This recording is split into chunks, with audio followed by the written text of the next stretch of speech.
Hola a todos y todas y bienvenidos a un nuevo episodio de Presunto Podcast. Yo soy Sara Trejos y hoy vamos a hablar de el ICETEX. Y para esto, ¿qué más? Andrés Páramo, bienvenido a Presunto Podcast. Buenas, ¿cómo les va? ¿Qué tal? Feliz de estar nuevamente acá con ustedes. ¿Tú estudiaste con el ICETEX? No. ¿No? No. Yo sí, yo tenía un programa que se llamaba Access. Lo recordé gracias a todo lo que está pasando con el ICETEX. Volví a vivir mi felicidad de terminar de pagar ese crédito. Nunca me ha sentido tan feliz. Creo que me sentí más feliz pagando el ICETEX que graduándome. Seguramente, sí. Emociones. Sí, yo también he escuchado ese relato bastante, como... Y pues todo lo que hay como en la configuración de un sistema como ese, pues yo que estudié Derecho, ahí también se estudia eso, como cómo se trazó pues la política pública de hacer ese sistema. Claro, o sea, sin el ICETEX yo no habría podido estudiar periodismo y no estaríamos haciendo este podcast, amigos, así que una tras otra. Antes de comenzar, quería recomendarles que fueran a nuestra página web, que es presunto.co. En esa página pueden encontrar nuestros episodios cada viernes, sagradamente. Obviamente, la descripción de nuestro equipo, un lugar especial para los presunters de corazón que participan de la campaña de donaciones de Presunto. Y nuestra tienda, acceso a nuestro newsletter y a redes sociales. Y quería decir que Presunto acaba de abrir cuenta en Blue Sky. Yo no sé eso qué significa, pero pues síganos allá también. Si eso puede hacer que nos vayamos de X, todos ganamos. Así que vayan a Blue Sky, busquen Presunto Podcast, ahí estamos. Páramo, ¿algo más? De los anuncios parroquiales administrativos, sí, tenemos una gran noticia espléndida. En realidad me encanta dar esta noticia. Vamos a tener la fiesta navideña de fin de año de Presunto. ¿Cuándo? 14 de diciembre de 2024. Restaurante El Barrio, DJs. Va a ser la dupla más querida por todos los presunters, que es Paramivas o Ríbamo o Andresago, algo así. Algo nos inventaremos, o simplemente Santiago Rivas y Andrés Páramo poniendo éxitos de todas las formas que nosotros sabemos ponerlos, pero con una inclusión de temas navideños, porque pues diciembre llegó con toda. O sea, básicamente todas tus playlists de tu vida. Muy bien. ¿Qué hay que hacer para ir a esta fiesta? Vamos a dejarles en nuestras redes sociales el link para la preventa. Y de nuevo, a todos los que ya son presunters de corazón, que dijeron, mire, yo ya participé de esta campaña, yo soy parte, estoy en el Discord, estoy en todo. Usted, querido amigo, puede entrar completamente gratis. También puede volverse presunter de corazón de aquí a que sea la fiesta. También es un buen negocio, hablando ahorita de sistemas de economía. Entonces, los esperamos en esta fiesta. Aguarden la fecha, 14 de diciembre. Cierre de temporada 2024 Presunto Podcast. Páramo, ¿de qué no vamos a hablar hoy? Antes de hablar del ICETEX. Listo. Hay una noticia pues que llenó todos los titulares de prensa del país más o menos, incluida la portada de hoy que grabamos martes del Espectador, que se llama increíblemente, tal vez es la mejor portada del año o por lo menos una de las más ingeniosas que han hecho, de verdad, de antología. Se llama La Tercera Resignación. Y sale una foto de Armando Benedetti en un salón con Laura Sarabia y el presidente Gustavo Petro. Sí. Bueno, como supimos, Armando Benedetti pues ya renunció a la Embajada de Colombia ante la Organización de Naciones Unidas para la Agricultura y la Alimentación y regresó al país para ser asesor del gobierno, es decir, como él mismo ha dicho, en el tercer piso al lado de Laura Sarabia y Gustavo Petro. Una cosa que además, recordemos, Armando Benedetti quería desde que fueron revelados los audios en los que amenazaba a Laura Sarabia, que pues fueron puestos a disposición de todo el mundo sin ningún tipo de filtro por la revista Semana. Yo lo recuerdo muy bien, Armando Benedetti, cuando no estaba tan alterado, cuando no estaba insultando a Laura Sarabia, cuando estaba como más o menos cuerdo, diciendo, pero es que tal vez se puede, no sé qué, un puesto en el gobierno, volver, no sé qué, bueno, en fin, lo logró. Y esto sí es muy particular y es que este es un Armando Benedetti totalmente por fuera de los cánones que nos ha acostumbrado Armando Benedetti, ¿sí? Nosotros hemos tenido varios Armandos Benedettis a lo largo de la historia. Este es como una especie como de camaleón, no solamente de ideología política, sino básicamente de su propia personalidad. Nosotros hemos tenido al risueño Armando Benedetti en la época de la pandemia, burlándose de Angélica Lozano cuando se le salió el audio de con estos hijueputas no se puede hacer nada. Tenemos al Armando Benedetti tomando en las sesiones del Congreso. Tenemos al Armando Benedetti como antes de todo el escándalo de los audios, que era como un Armando Benedetti que estaba como con pereza, como que ya no quería hacer nada, como que le daba pereza ser alcalde de Barranquilla, en fin, ese era muy simpático. Y tenemos ahora que está en una actitud zen súper extraña, súper controlada, es decir, es casi como una puesta en escena de una persona que él totalmente no es, pero bueno, es camaleónico, entonces sí es en este momento, que responde pausadamente. A mí me sorprendió mucho la entrevista que le hizo Caracol Noticias a Armando Benedetti. Luis Eduardo Maldonado. Con Luis Eduardo Maldonado, pues que es un corresponsal de Casa de Nariño súper identificable, que me parece que tiene un trabajo muy complicado en esta entrevista porque él trata de sacarle cosas a Armando Benedetti y él no se deja simplemente como por esa cosa zen y dice una cosa que es como, pues le pregunta las cuestiones que uno le quisiera preguntar a Armando Benedetti, que es como, bueno, y con Laura Sarabia, que él dice, no, esto es una rehabilitación que viene de la raíz como renacer, como, y uno es como, ¿qué le pasa a este hombre, Dios mío? Yo vengo de un proceso de rehabilitación, como usted sabe. Yo estuve 35 días interno en un proceso de rehabilitación de adicciones y de alcoholismo, en el cual es un esfuerzo personal. Entonces yo también digo, en broma y en serio, de que también hay que rehabilitar la relación con ella. Pero Laura acepta que hay que rehabilitar esa relación que fue muy incómoda para el país y para ustedes. Rehabilitación viene de renacer, de renunciar, de revolver a hacer las cosas. ¿Arrepentimiento de pronto de cosas pasadas? Sí, claro, tiene que haber arrepentimiento de muchas cosas pasadas y hasta pedir disculpas a muchas personas. A mí me encantan las preguntas de Luis Eduardo Son porque buenísimas. Tienen mucho como de lo puntual del caso político que está ocurriendo, pero también él es divertido con el entrevistado. También le hace bromas, le dice, lo veo tranquilo, o sea, también habla de su estado de ánimo y eso me parece buenísimo y yo siento que estas de las entrevistas que más estábamos esperando que ocurrieran. Además, pasa justo afuerita de la Casa de Nariño, entonces está como todo este espacio, creo que cinematográficamente se convierte en un hito esta entrevista de Caracol, porque hay un momento en el que Benedetti se va a molestar. Sí, claro. Y va a decir, es que todos son estos bobos. Tontos.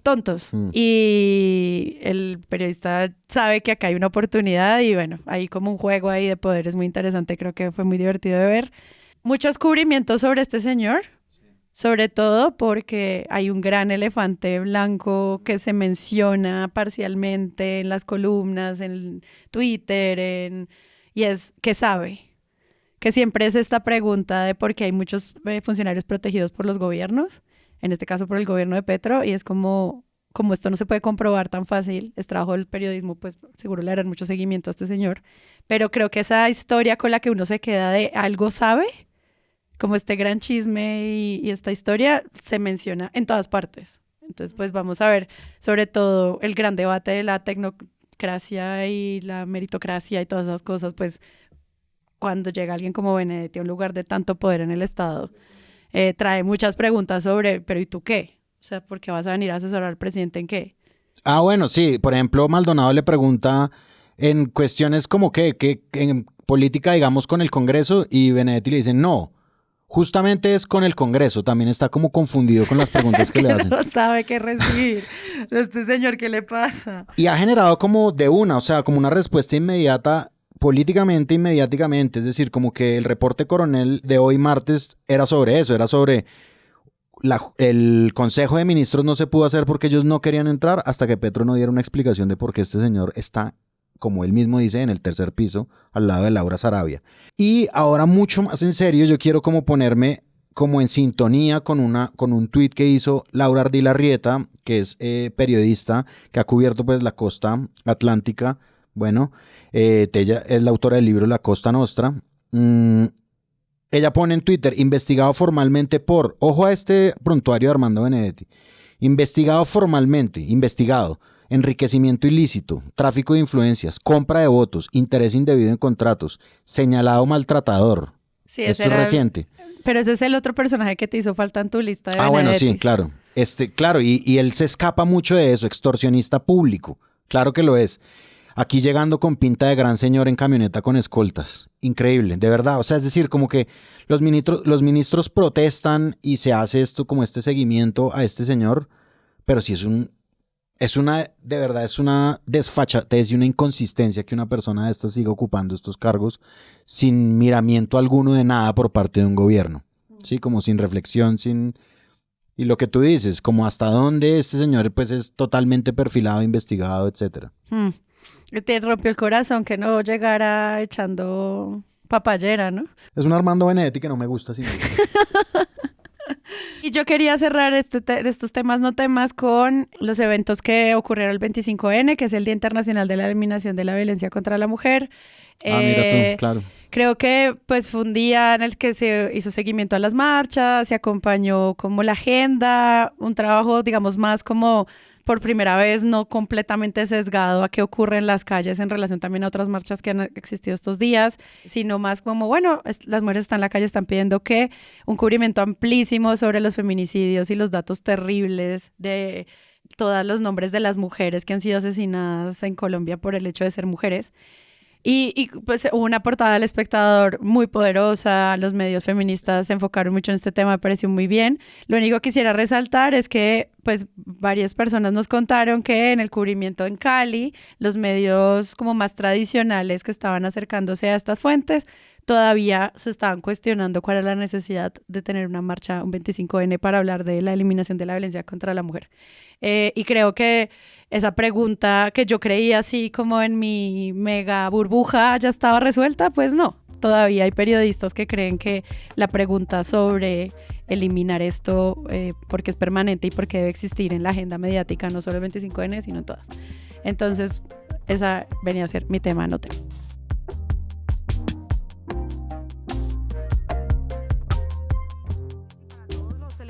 Así es, como lo mencionaban el ministro en la mañana de este domingo, a través de su red social X, realizó un anuncio, una propuesta de un proyecto de ley que sería presentado en el Congreso de la República el próximo año, que busca convertir al ICETEX en una banca de primer piso. Es decir, los créditos, los recursos ya no dependerían de los estudiantes del gobierno nacional. Veamos primero qué dijo el ministro. Como se han dado cuenta, estamos aquí Páramo y yo, sí, charlando muy bueno, como siempre, como cada viernes, pero para ampliar esta conversación sobre educación superior, sobre créditos, sobre economía alrededor de la educación, tenemos una invitada súper especial, increíble. Ella es Luz Karime Abadía, decana de la Facultad de Ciencias Económicas y Administrativas de la Universidad Javeriana, pero sobre todo una fan de la educación, directora del Laboratorio de Economía de la Educación de la Facultad de Economía de la Universidad Javeriana durante 3 años,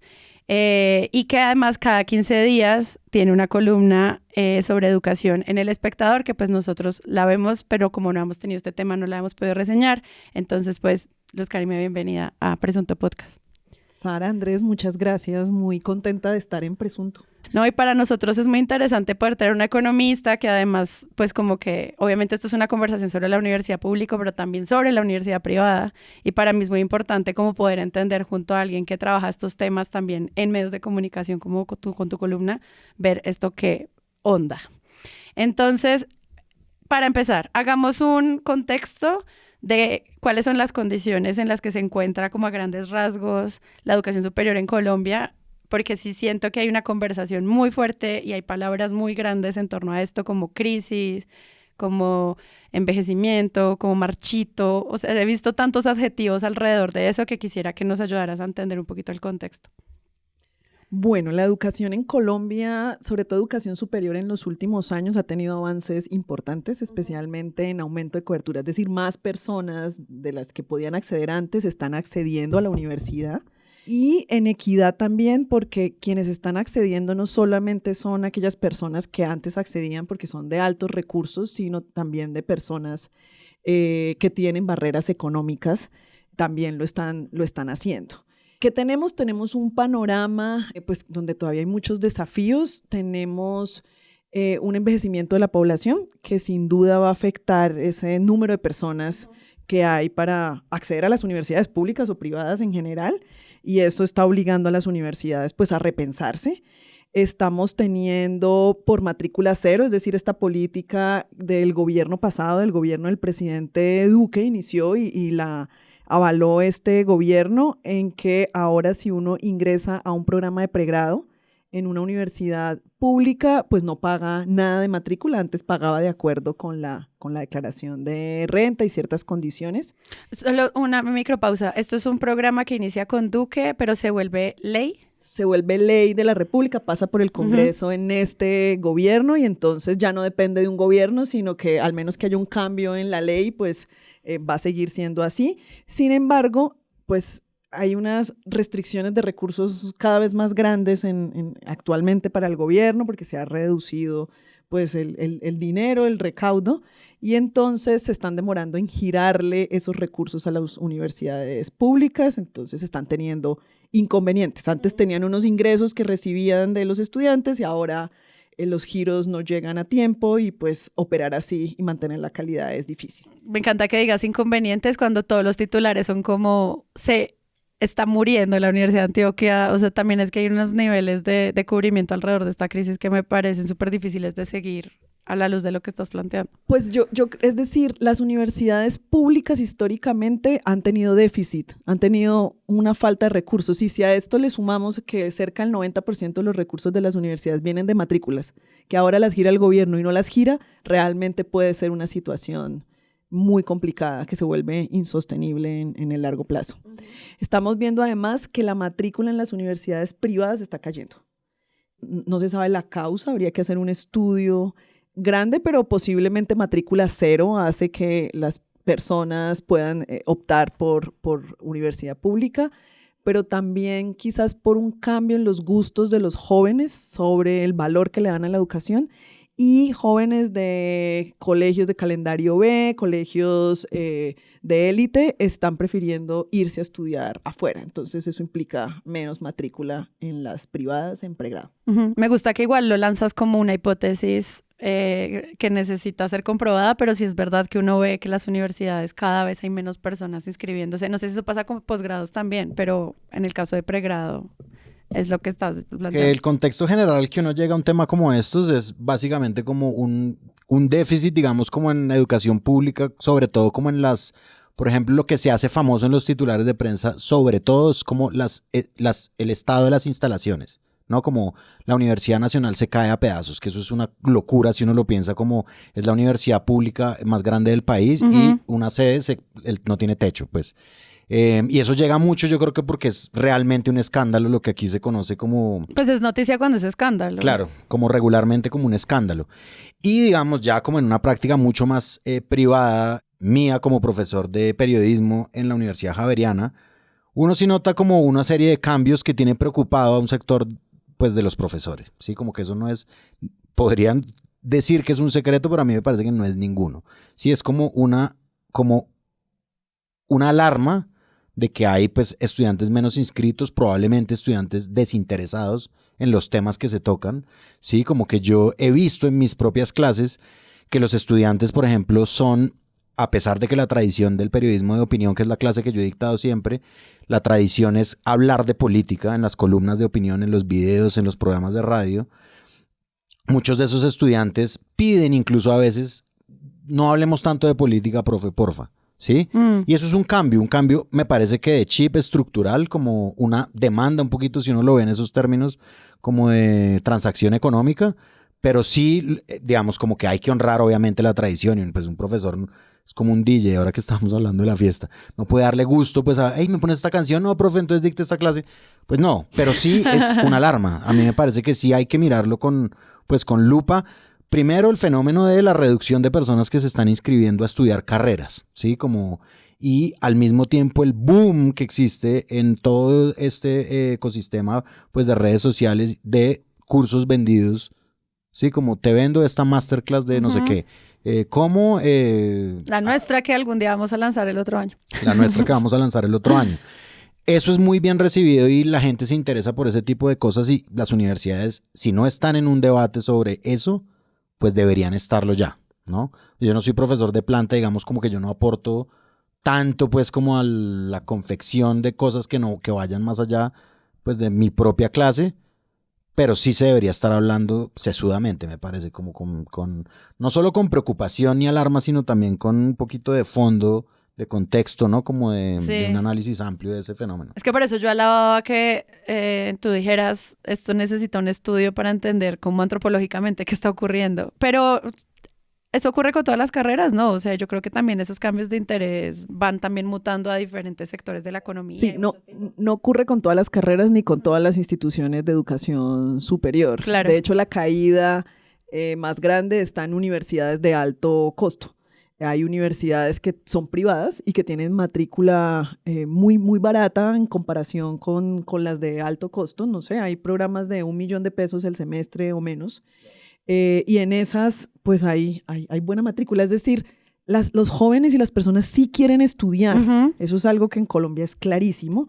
El punto es que muchas veces no tienen cómo. Y ahí es donde entra el ICETEX. Y ahí es donde entra el ICETEX, sí, sin duda, como una institución pionera en el mundo, porque es una institución, pues, de Estado que presta para educación superior.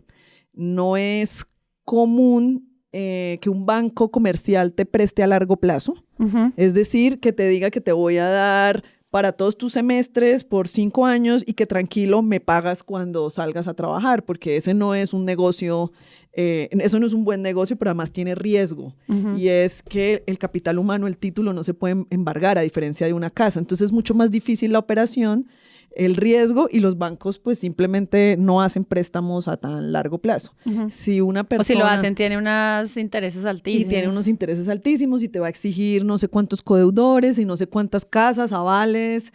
Y eso es algo que el ICETEX ha venido, digamos, corrigiendo porque ha tenido una transformación también muy, muy grande a lo largo de los años de la forma como se otorgan estos créditos, del tipo de interés que está muy por debajo de los bancos comerciales. De hecho, tiene créditos donde hay que devolver el dinero prestado más los intereses. Tiene créditos condonables donde uno devuelve una parte y el otro te lo dan de beca.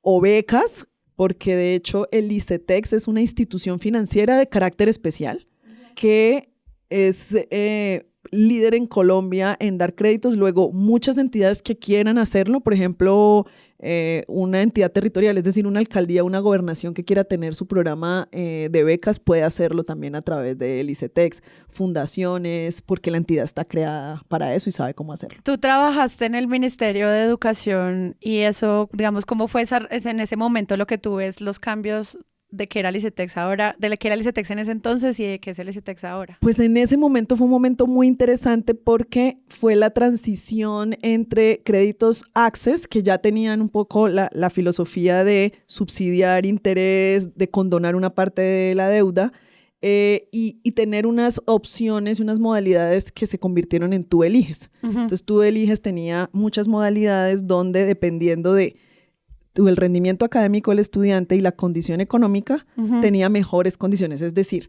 si yo tenía un Saber 11 muy alto y un Sisbén bajo, es decir, tengo fuertes restricciones económicas, voy a tener las mejores condiciones. Voy a tener una tasa de interés subsidiada y voy a estudiar toda la carrera sin pagar nada durante la época de estudios, todo lo voy a pagar Ujú.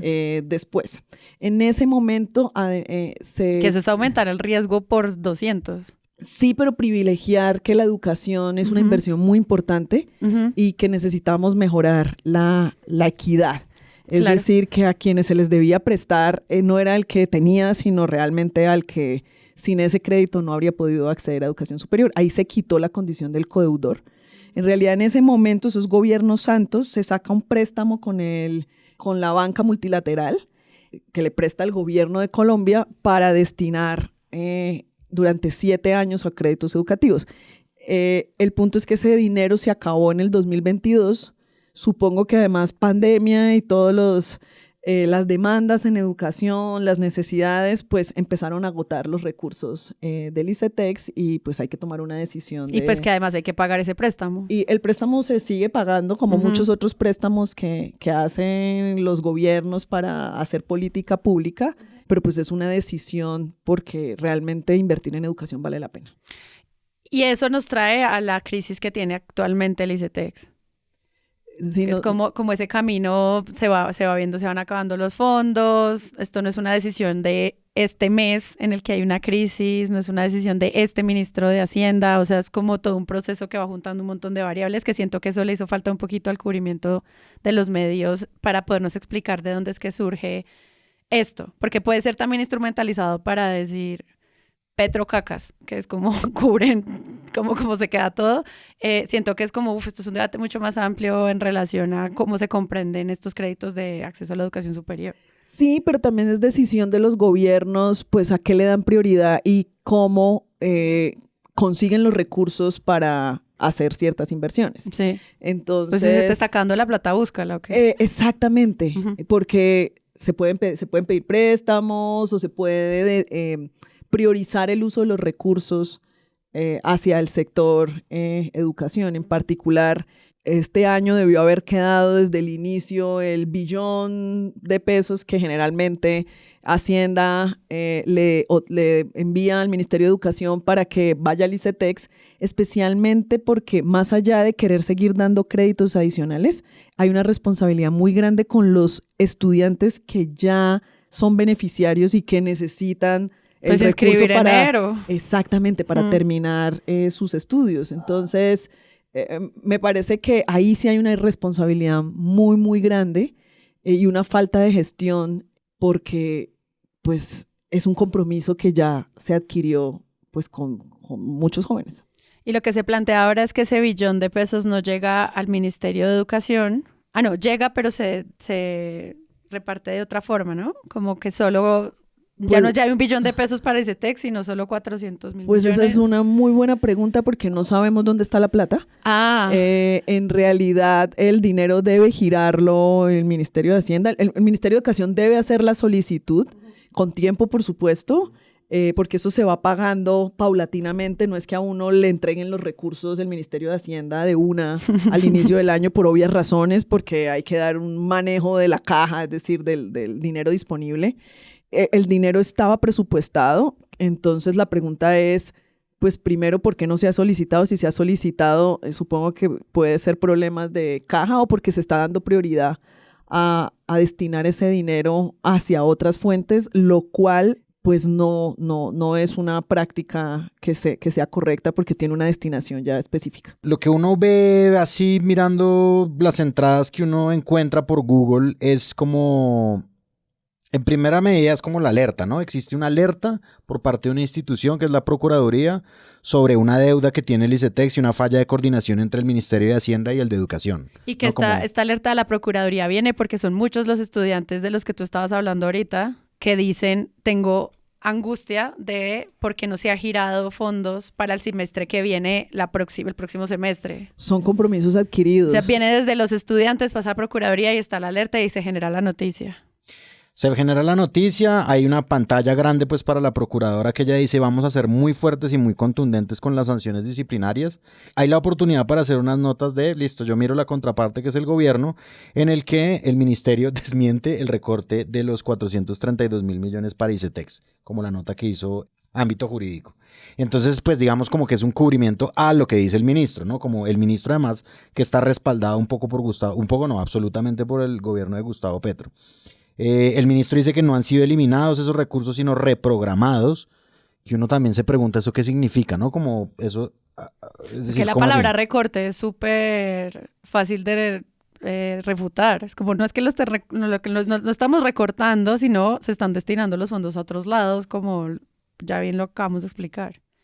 Correcto, el ministro a la vez en esa nota de Ámbito Jurídico, él dice que ICETEX sigue siendo una institución sólida con diversos recursos de múltiples fuentes, pero que habrá una disminución significativa en su presupuesto. Sí, es decir, uno va encontrando como fallas un poco en el discurso del ministro. Yo creo que además sí tengo como la impresión generalizada de que los medios no quieren a ese ministro, ¿sí? Desde el principio, desde que revelaron que él en unos tweets decía gonorrea hace 15 años, hasta que lo posesionan como ministro. Sí, como que no creo que lo quieran mucho igual. Y hay una cosa de ámbito jurídico que a mí me llama la atención y es como que también vuelcan un poco la atención hacia la educación pública. Ellos dicen, y esto no es una nota editorial, esto es una nota pues como de... Una nota, sí. No es opinión, sino es no está clasificado como opinión, sino como una nota pues, de desarrollo de información. Y ellos hablan de que durante años el presupuesto favoreció mecanismos de financiamiento a la demanda, como el programa Serpi lo Paga, que yo me acuerdo que en su momento, cuando Serpi lo Paga apareció, obviamente se monta como buena parte del periodismo se monta la idea de casos de éxito de esto, ¿no? Como Serpi lo Paga, incluso se pensó, yo no sé si se hizo, si fue publicado alguna vez, como hacerle seguimiento a estos muchachos que entran y cómo salen, ¿no? Cómo es todo el recorrido. También se vieron como deficiencias, pues como denuncias de, bueno, acoso, por ejemplo, en la Universidad de los Andes a estos becarios. Y también hubo, que lo retoma aquí ámbito jurídico en una línea, en contraste las universidades públicas han enfrentado crisis, ¿sí? Como en contraste de este mecanismo de financiamiento a la demanda, las universidades públicas han enfrentado crisis duras, como dándole un poquito de juego a que en el Plan Nacional de Desarrollo se orienten los recursos directamente a las universidades públicas. Porque yo creo que además, es decir, yo entiendo como el escándalo del ICETEX, pero yo no sé si se entiende y se hace una cobertura suficiente sobre la importancia que hay en que exista una universidad pública robustecida. Sí, como que nosotros, por ejemplo, en Presunto hablamos mucho de medios públicos y de la importancia que tienen, pero todo eso tiene como un mismo sentido y una misma como ubicación de criterio y filosófica también, si se quiere, ¿no? Como en este país, ¿qué tan grande es la educación pública? ¿Sí? O sea, ¿y qué tan importante es? O sea, ¿y qué tanto le rendimos nosotros como le volcamos la atención a esto, como a una fiscalización sobre su buen funcionamiento, etcétera, etcétera, etcétera? Pues cuando hicimos un episodio acá era solo sobre la decisión de quién iba a ser el rector, pero no nos centramos a hablar de los problemas de financiación, de todo este tema de matrícula cero, que yo creo que se trata de manera superficial, como en las páginas no en las páginas políticas, sino como en las de vida moderna. Y siento que, wow, o sea, si hubiéramos entendido estas decisiones políticas, cómo afectan las decisiones presupuestales desde el comienzo, también estaríamos creando una narrativa sobre lo robustecido que es la universidad pública, pero también cuáles son las necesidades de las universidades privadas, que algo que estamos hablando antes de empezar a grabar es cómo se cubre a la universidad privada también. O sea, como que siempre hay una carga también como muy desinformada sobre cómo funcionan estos niveles educativos y cuáles son como los retos de las diferentes instituciones, porque son muy distintos. Bueno, tú decías, ¿y qué tan importante es? Hay más instituciones de educación superior privadas, pero en pregrado más de la mitad de la matrícula está en las públicas. Eso es importante. Entonces, ¿qué tan importantes son? Son muy importantes. Atienden más de la mitad de la matrícula en pregrado, aunque hay más instituciones de educación superior privadas. Como hay matrícula cero, es cierto que la mayoría de los créditos del ICETEX va para personas de bajos recursos que optan por las universidades privadas, porque de lo contrario no necesitarían un crédito para cubrir una matrícula porque hay matrícula cero. El punto es que esas personas no ingresan a la pública porque además las universidades públicas o instituciones tienen restricciones de capacidad. Claro. Entonces, por ejemplo, de todos los que se presentan a la Universidad Nacional, solo pasan el 8%, el resto se queda por fuera. Entonces, si no hay opción, pues Colombia tiene un sistema de educación superior mixto y de básica también. Hay colegios públicos, colegios privados, y hay que reconocer que existen y que ambos se complementan y son bastante importantes porque dan libertad de escoger, pluralidad de opciones, que las privadas pueden hacer cosas en innovación y moverse más rápido que a veces las públicas no, en fin. Entonces, en términos del ICETEX, si no existieran estos créditos que existen actualmente, pues muchas personas simplemente de bajos recursos no estarían accediendo a educación de ningún superior. tipo. Entonces, un poco la disyuntiva es, tú decías, claro, subsidio a la oferta o la demanda. ¿Qué quiere decir eso? ¿Doy más plata para fortalecer las públicas que sin duda lo necesitan? ¿O priorizo el recurso para que más estudiantes puedan ingresar a educación superior? No es una pregunta trivial ni es fácil de resolver. Un poco lo que se ha privilegiado es, bueno, tratemos un poco de mediar, demos algo para fortalecer las universidades públicas. Sí, tienen todavía muchos retos, pero demos opciones para que haya más personas que accedan a la educación superior. Al final, yo creo que el tema no es públicas o privadas, es jóvenes que necesitan una opción para poder acceder a educación superior, porque la educación es demasiado importante para sus vidas, para sus sueños. Y sí es cierto, no necesariamente todo el mundo debería acceder a educación superior, pero Colombia todavía tiene una tasa de cobertura muy baja si nos comparamos con otros países de América Latina. Hay algo que me gusta de la columna que publicaste en El Espectador, la más reciente, que se llama El abandono del ICETEX, un golpe al futuro de miles de jóvenes de colombianos, y quería introducirla porque ya estás hablando de los estudiantes.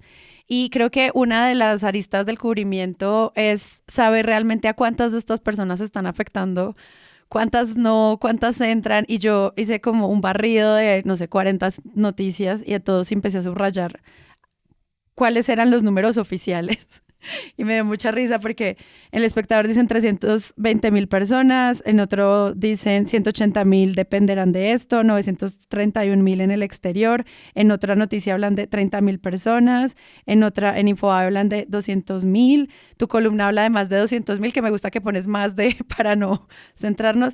Yo siento que hablar de todas estas personas también causa muchísima desinformación porque tú en el fondo no sabes cuál es el debate. Y a mí, bueno, en Presunto siempre hemos hablado que las cifras permiten instrumentalizar a quién le conviene más la cifra, para qué lado y para qué otro. ¿Cómo lo evalúas tú en relación a ver, bueno, si solamente son los jóvenes, pero obviamente cuando uno está viendo estas decisiones políticas a nivel de cubrimiento mediático, casi siempre a nadie le importa, ¿no? O sea, todos queremos ver es cómo se hunde el ministro. No, los jóvenes. O sea, uno siempre ve cuando dicen, ay, que alguien quiere pensar en los niños, es como, tú no quieres pensar en los niños. En este caso, siempre es una figura retórica que funciona en las noticias. ¿Cómo lo ves tú?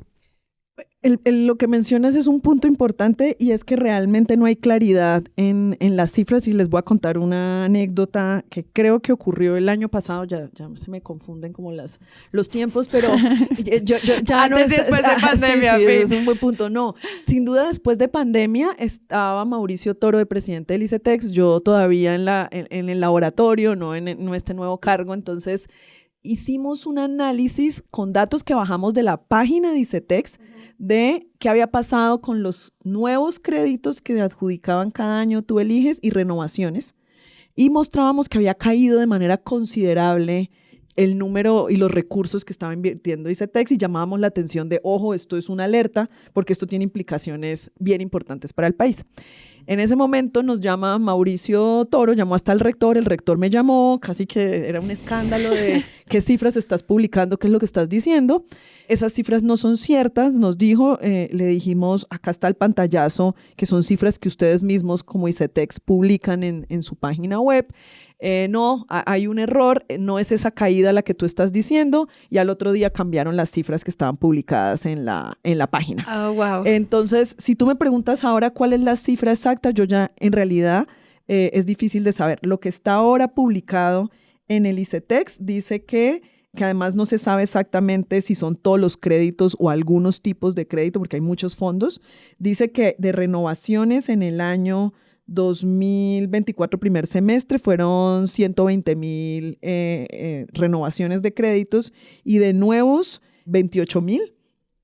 Sin embargo, pues yo la verdad desconozco ya cuáles son realmente y desconfío de cuáles son realmente las verdaderas cifras, pero cifras, por ejemplo, a 2021 puedo decir que había 1 millón de personas con créditos activos en el ICETEX, y eso es un número bien importante. Que será el que estaba usando el exministro de Hacienda en las entrevistas. Él hablaba de, bueno, ¿y qué va a pasar con el futuro de 1 millón de familias? Que eso seguramente es esa cifra. Es un mensaje gigante, claro. Esto a mí lo que me parece más interesante es que uno cree que entonces el Ministerio de Educación va por un lado, la reforma pensional va por otra, la reforma tributaria va por otra, y al final pues realmente todas van muy juntas, ¿no? Como que cuando te das cuenta que son dos ministerios que están entrelazados en responsabilidades y que hay un cubrimiento altísimo donde los mismos medios dicen nadie responde, ni el ministro de Hacienda ni el ministro de Educación, sobre qué va a pasar entonces con estos jóvenes o con estos créditos y demás.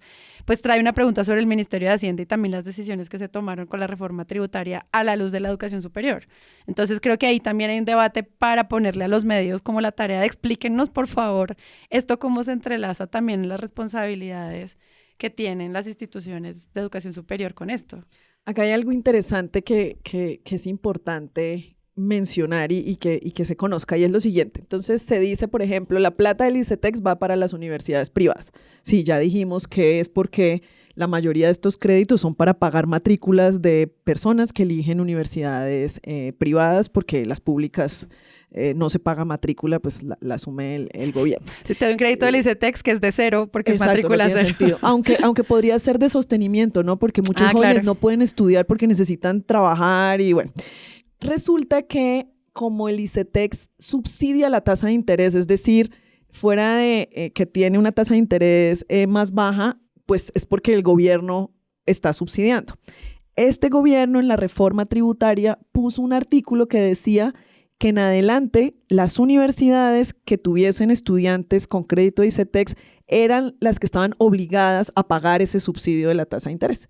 Y eso se aprobó. Entonces las universidades, que además eso las tomó por sorpresa porque fue retroactivo. Es decir, voy a poner un ejemplo. Si yo como universidad tenía 100 estudiantes que tenían crédito con el ICETEX, yo ya tenía que, para esos 100 estudiantes del pasado, que todavía están matriculados, subsidiar, sacar plata para subsidiar la tasa de interés, pasarle plata y asumir esta carga. Pero resulta que eso pues era inconstitucional o tuvo problemas y demandaron ese artículo y se cayó. Entonces... Pero todavía es vigente. Es vigente, pero porque es voluntad de las universidades privadas. Entonces, en ese momento, el presidente del ICETEX, que era Mauricio Toro, llamó a las universidades y les dijo, ups, pues aquí no hay nada que hacer, ¿qué hacemos? Yo no tengo los recursos, ustedes ya lo están pagando, por favor, colaboren. Y entonces hicieron unos acuerdos y en realidad ese subsidio de tasa lo están pagando hoy en día las universidades privadas, que es a donde va la mayoría de los estudiantes que tienen ICETEX en pregrado. Pero entonces uno, ¿para qué tiene estudiantes si luego les toca pagar? Sí, ese es un punto importante. Eso podría llegar a desincentivar el que uno quiera tener estudiantes con crédito de ICETEX. De hecho, como ya se veía que los recursos venían disminuyendo para el ICETEX, de hecho desde el final del gobierno pasado, y creo que además por todas las presiones de la pandemia, las universidades empezaron a buscar fuentes adicionales de financiación. Es más, las universidades ahora están destinando mucho más recursos que antes en becas y en dar sus propios créditos también con condiciones muy favorables. Tú dijiste al ministro los medios le tienen como tirria. Sí, como no les cae bien, no lo creo, estoy convencido, pues. Puede ser por incompetente o no, pero desde que llegó, pues como yo a veces como que no totalmente lo justifico, pero yo entiendo pues el malestar de que yo he escuchado gente que dice como no, pero es que yo no puedo creerle de entrada a un ministro cuya fórmula argumentativa sea decirle hijo de puta a todo el mundo por Twitter.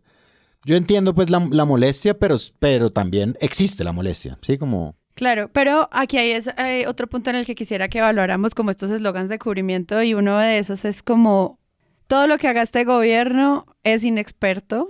Entonces vamos a llamar a todas las fuentes que ya dicen eso y pues démosle una columna a Alejandro Gaviria y otra al exministro de Hacienda y etcétera. Precisamente porque hay una propuesta de convertir al ICETEX en un banco. Que es una propuesta que se está cubriendo ampliamente y que es la causa también de que esto sea noticia.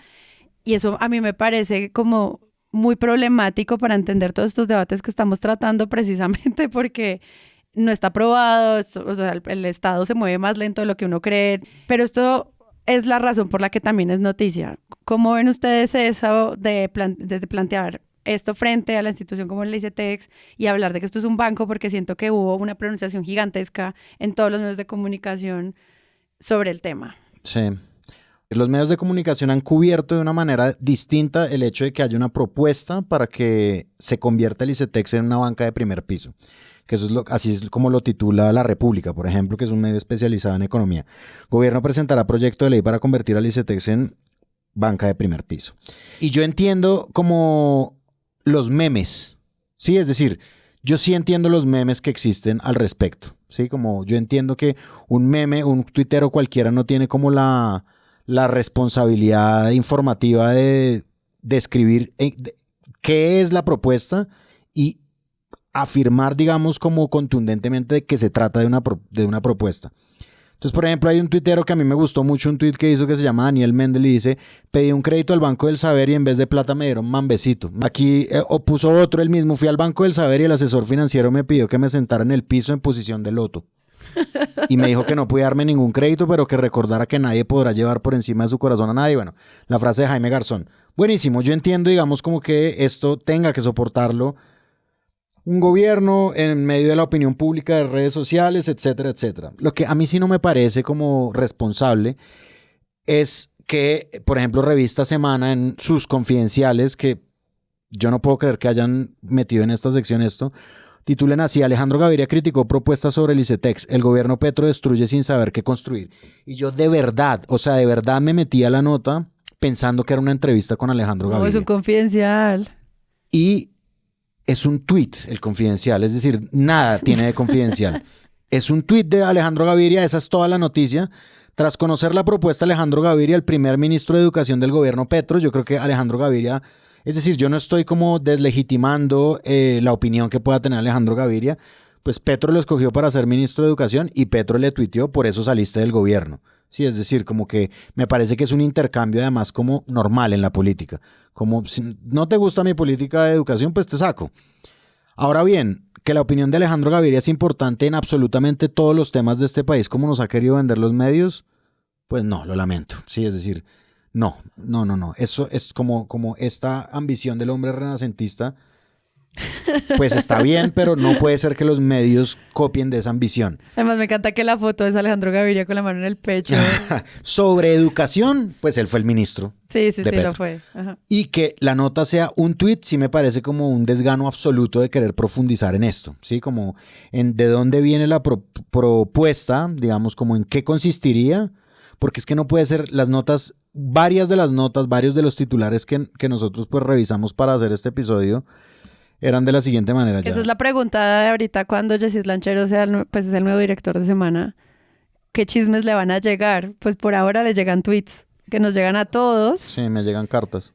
pero bueno, sí, como que la sección de Confidencial, que era la más divertida de Felipe López, pues ya es cualquier cosa. Mira, por ejemplo, este gobierno confirma que quiere convertir el ICETEX en un banco tradicional y revivió debate con críticos a la propuesta.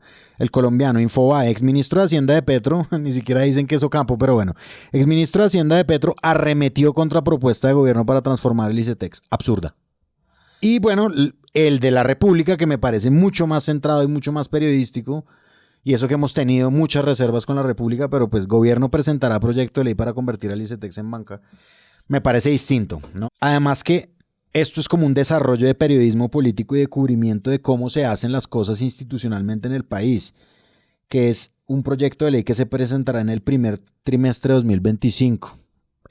Ahora bien, yo sé que el ministro sale a decir otras cosas y yo sé que también hay como el run absoluto en la opinión pública de que Petro está desmantelando todas y cada una de las cosas que hay en Colombia, ¿sí? Como la salud. Chao, lo del chu, ¿no? Como, o sea, ese malestar en la opinión pública, pues evidentemente sí se siente. Un gobierno tiene que cuidar sus comunicaciones, ¿sí? Un gobierno de verdad tiene que saber qué es lo que está comunicándole a la gente. Y es que analizando cómo funciona el ICETEX y cómo se cubre, que entonces que el Ministerio de Hacienda no hace el giro y no sé qué, solamente vi en el tiempo, que fue todos los medios que revisamos, solo en el tiempo, en una nota además detrás de Paywall, o sea, hay que pagar para poder entender y hacen un gran balance. Hay un momento en el que dicen, el ICETEX igual no depende exclusivamente del Ministerio de Hacienda. Obvio sí, pero hay otros ministerios, hay entes territoriales, hay bancas de inversión, hay portafolios de inversión, hay regalías y hay intereses de los mismos beneficiarios, que es pues lo que cuando uno paga pues los intereses. Y yo me quedé pensando, esto es súper importante que nos lo expliquen todos, porque al mismo tiempo uno puede empezar a creer que entonces sí es fácil, uno, cambiar por completo al ICETEX así de fácil, de aquí a enero, y dos, creer que una decisión que se tome en últimas en el Ministerio de Hacienda pues puede tener unas consecuencias tan graves como de repente acabar con el ICETEX en este año. Que yo pensaba eso y dije, bueno, ¿esto cómo lo evaluamos? Ese es un punto importante, es decir, en efecto el ICETEX tiene varias fuentes de financiación, pero la más grande es la de Recursos Nación, sí, que es el billón de pesos que va para el grueso de los créditos. Entonces, si no gira el billón, pues yo creo que se acaba el ICETEX. Es decir, se acaba como la entidad que conocemos actualmente y no tengo ni idea qué pasará a ser porque realmente, además es una infraestructura con un personal y toda una andamiaje y operación para otorgar créditos, ver la cartera, los estudios, etcétera. Realmente, pues quedaría como otra entidad, no podría seguir haciendo el rol que hace actualmente. Pero ya hay muchas de las cosas que supuestamente haría este nuevo banco que ya hace el ICETEX, ¿no? De hecho, poder ser banca de primer piso, es decir, poder recibir, capturar ahorros de las personas y de las empresas, es algo que ya puede hacer el ICETEX sin necesidad de tener una transformación muy grande o legal o en su estructura. Yo lo que creo es con lo que mencionaba Andrés, y es como, es que es difícil tener credibilidad sobre una persona que se supone que es la cabeza del sector educación o cualquier otra, donde por sus declaraciones pareciera, porque todavía no sé si es intencionado o no, tiene desconocimiento sobre realmente cómo funcionan las cosas. Salir, antes de proponerlo del banca de primer piso, si yo salgo a decir que el ICETEX no es una entidad del Ministerio de Educación, cuando claramente es una entidad escrita, cuando además él es el presidente, o sea, por ley como el presidente de la Junta puede delegar a alguien, pero entonces uno ya empieza pues a dudar obviamente del resto de cosas que pueda llegar a decir, porque además era como que esto iba evolucionando comunicación tras comunicación, como en una desinformación, y después sale como una gran idea de algo pues que realmente no es una gran idea. Pues no, porque si sobre todo el ICETEX ya lo hace, vuelve y demuestra que no tiene conocimiento de esto y pues los medios toman de ahí para hacer el cubrimiento. Lo podría hacer, no es que esté capturando ahorros, porque ese no es el objetivo principal del ICETEX. Uh-huh. Además dice que si es un banco y funciona como un banco pues comercial, que va a ser sostenible, quiere decir que necesita capturar muchos ingresos para poder llegar a todo este dinero para prestar. Y que metan la plata ahí. Que la gente quiera meter la plata ahí, pero bueno, supongamos que lo hacen como un banco agrario, pues, tal cual. Uh-huh. Pero además, para que sea sostenible, pues tiene que funcionar con una ganancia como un banco comercial y no podría tener tasas de interés subsidiadas como las tiene actualmente. Y a largo plazo. Porque no sería sostenible entonces, en fin. Y volvería el tema del codeudor que ya se había eliminado. De acuerdo. Se desvirtúa completamente pues el objetivo actual, porque de hecho el ICETEX se creó como una entidad para prestar para estudios en el exterior. Y el presidente está mencionando que quiere volver a ese origen. Bueno, pues hoy 26 de noviembre, que es cuando estamos grabando, ustedes nos escucharán este viernes, el Ministerio de Hacienda no ha dado respuesta. Como que siento que se están escudando mucho en las emergencias nacionales que necesitaron de inversión y fondos, pero al mismo tiempo al mismo tiempo los medios y la gente está pidiendo una respuesta pronta sobre lo que va a pasar con el ICETEX. Y yo siento que, no sé si aquí al viernes, cuando publiquemos este episodio, ya los ministerios se hayan pronunciado. En este momento, pues hay una convocatoria de debate de control político al ministro. Y pues, de nuevo, veamos a ver esto. ¿Quién le va a sacar provecho político y quién realmente va a decir, hey, la gente, lo más importante acá son los estudiantes? Pues, ahí estamos. Muchas gracias, Páramo. No, con mucho gusto. Pues, sí. No alcanzamos a clasificar al control político, o no sé si no alcanzamos a clasificar como, o sea, este episodio no se va a tratar del debate de control político al ministro, no. Pero pues también es pues como natural, es decir, yo no estoy sorprendido de que sí tenga un debate de control político a un ministro pues como que está ahorita en el ojo del huracán, porque yo creo que todo lo que tiene que ver, y es como un tema que nace de repente, a mí no me parece que sea, no es como un tema recurrente pues en Colombia, sino que pum, salió de repente. Yo estoy de acuerdo con un mal manejo comunicacional por parte del ministro hacia los medios de comunicación, y pues ya veremos, ese sí va a ser muy interesante de ver, ¿no? Como este ministro como tratando pues de defenderse de lo que le van a decir sobre este tema, y yo creo que podría haber incluso como, o sea, si siguen cubriendo este tema más, podría haber como más claridad en las cosas que no hay claridad. A mí me parece que es como medio engorroso, y además lo que tú decías de las cifras del número de estudiantes, como que pues más o menos se pueden confirmar o no confirmar, Yo también lo vi con el tope de deuda que tiene el ICETEX. Yo no entendí nunca cuánto es que deben. Sí, o sea, es decir, varía bastante de medio en medio y de periodista en periodista. Como que sí, hay que, pues digamos, como que el tema como que es de toma y dame, ¿no? Como de aclaremos pues unos puntos, pongámonos de acuerdo para poder discutir. Karime, muchas gracias por venir a Presunto. No, ustedes por la invitación. Bueno, y yo soy Sara Trejos. Amigos, nos vemos en la fiesta. Pam, pam, pam, pam. Chao.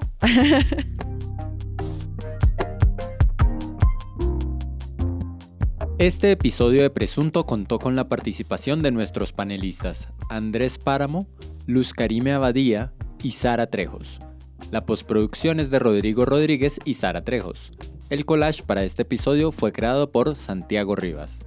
La marca fue creada por Dulce Studio. Presunto es un proyecto de Sillón Studios. Producción Paula Villán.